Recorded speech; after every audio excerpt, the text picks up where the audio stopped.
Lagi po sana nating tandaan ng Diyos, mahal na mahal na mahal na mahal na mahal po tayo. John 3:16. So John 14:6, I am the way, the truth, and the life. No one comes to the Father except through me.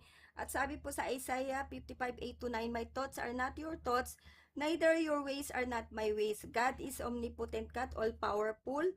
God is omniscient God, all-knowing po. So alam na ng Diyos na ang mga tao po lalakad po sa kanya-kanyang mga daan, iisipin nila yung good works po, yun po yung way nila para sa salvation po. Pero sabi 'di ba sa Ephesians 2:8-9, yan nga po, God save you by His grace when you believe, and you cannot take credit for this.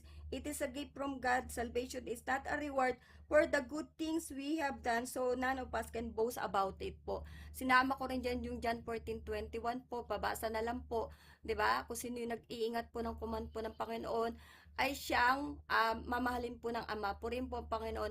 Sa Acts 17:30, in the past, God overlooked such ignorance po. But now, He commands all people everywhere to repent. So, yun lang po yung gagawin po natin.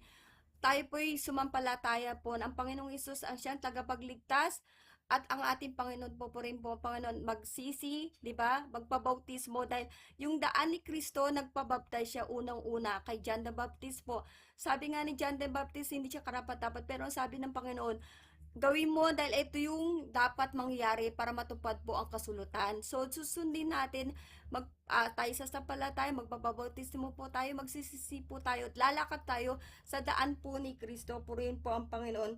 Kaya doon sa iba na meron yung salvation sa kanila through good works po, hindi tayo makakarating po ng langit niyo po yan.